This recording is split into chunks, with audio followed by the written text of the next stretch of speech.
एक सच्चाई जो हर दिल को रुला दे। कच्चा घर लेकिन मजबूत हौसले। उत्तर भारत के एक छोटे से गांव में एक कच्चा सा घर था। मिट्टी की दीवारें, टीन की छत और सामने एक नीम का पेड़। इसी घर में रहती थीं शारदा देवी, उनके पति मोहन लाल और उनका इकलौता बेटा रवि। घर में धन की कभी भरमार नहीं रही, लेकिन माँ बाप के प्यार की कभी कमी नहीं थी। मोहनलाल एक साधारण किसान थे, मेहनत करते, लेकिन किस्मत हमेशा साथ नहीं देती। कभी सूखा, कभी कर्ज, कभी बीमारी।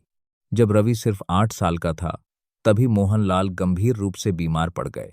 इलाज में जो थोड़ा बहुत था, सब चला गया।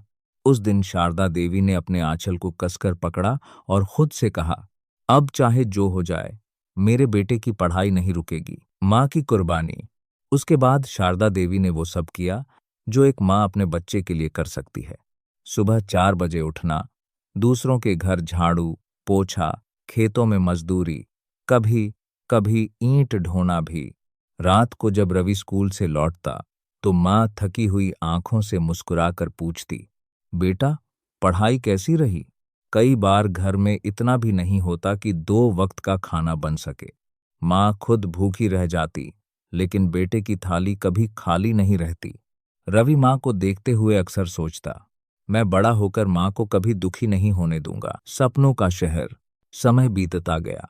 रवि पढ़ाई में अच्छा निकला, किसी तरह कॉलेज पहुंचा और फिर नौकरी भी लग गई।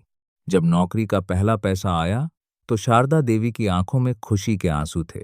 उन्होंने बेटे के सिर पर हाथ रखकर कहा, भगवान करे तू हमेशा खुश रहे। शहर में रवि की दुनिया बदलने लगी। नए दोस्त, नया रहन सहन, नए सपने।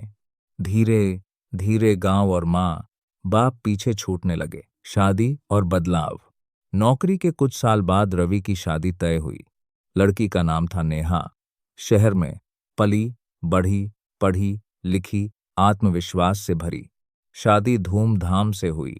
शारदा देवी ने अपनी सारी जमा पूंजी, गहने, यहां तक कि जमीन का एक हिस्सा भी बेच दिया। माँ बस यही चाहती थी कि बहू घर में खुश रहे।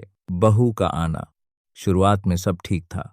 नेहा मुस्कुराती, आदर से बात करती, लेकिन कुछ महीनों बाद चीजें बदलने लगीं। उसे गांव का घर, मिट्टी, सादा जीवन पसंद नहीं था।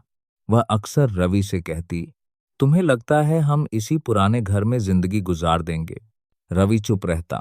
माँ बाप और पत्नी के बीच फंसता जा रहा था। जहर घुलते रिश्ते। धीरे धीरे नेहा की बातें तीखी होती गईं। तुम्हारे माँ बाप हर बात में दखल देते हैं, हमारी जिंदगी पर बोझ हैं।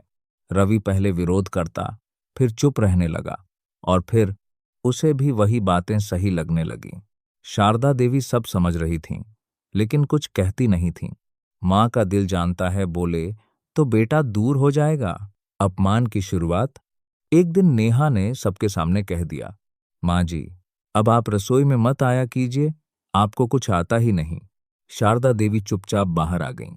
आंखों से आंसू बहते रहे, लेकिन आवाज नहीं निकली। मोहनलाल ने कहा, बेटा ये सब ठीक नहीं है। रवि पहली बार ऊंची आवाज में बोला, आप लोग हर बात में टोकते क्यों हैं? उस दिन माँ बाप को लगा उनका बेटा बदल चुका है। वो मनहूस दिन। एक रात किसी छोटी सी बात पर झगड़ा हुआ। नेहा रोने लगी और रवि का गुस्सा 7वें आसमान पर पहुंच गया। उसने माँ बाप से कहा, बस बहुत हो गया, आप लोग यहां से चले जाइए। मोहनलाल कांपते हुए बोले, बेटा ये घर हमारा है। रवि ने गुस्से में हाथ उठा दिया, कोई ज्यादा विवरण नहीं, बस इतना। माँ बाप की आत्मा टूट गई। घर से निकाले गए माँ बाप। अगली सुबह शारदा देवी और मोहनलाल एक छोटी सी पोटली लेकर घर से निकल गए। वही घर जिसे उन्होंने अपने खून पसीने से बनाया था। नीम का पेड़ चुपचाप सब देखता रहा। शारदा देवी ने पीछे मुड़कर देखा। घर, बेटा, सब कुछ। बस इतना कहा, भगवान मेरे बेटे को माफ कर देना। अकेली जिंदगी। वे मंदिर के पास एक छोटी सी झोपड़ी में रहने लगे। मोहनलाल की तबीयत बिगड़ने लगी। एक रात उन्होंने शारदा देवी का हाथ पकड़कर कहा, हमसे कहीं गलती हो गई क्या? माँ की आंखों से आंसू बह निकले। नहीं, हमने तो बस ज्यादा प्यार कर दिया। कुछ दिनों बाद मोहनलाल इस दुनिया से चले गए। माँ की अंतिम सांसें। शारदा देवी अब पूरी तरह अकेली थीं। हर शाम मंदिर के सामने बैठकर बेटे के लिए दुआ करती, लेकिन बेटा कभी नहीं आया। एक दिन माँ भी चुपचाप चली गईं, बिना किसी शिकायत के, बिना किसी शोर के। देर से आई समझ। कुछ साल बाद रवि की जिंदगी में सब कुछ बिखर गया। रिश्ते टूट गए, सुख छूट गया। एक दिन गांव लौटा तो नीम के पेड़ के नीचे दो छोटी सी मिट्टी की समाधियां थीं। रवि वहीं बैठकर रोता रहा। अब कहने के लिए कोई माँ नहीं थी। माँ, बाप भगवान की तरह होते हैं। जब तक साथ होते हैं उनकी कद्र नहीं होती, और जब चले जाते हैं तब पछतावे के सिवा कुछ नहीं बचता।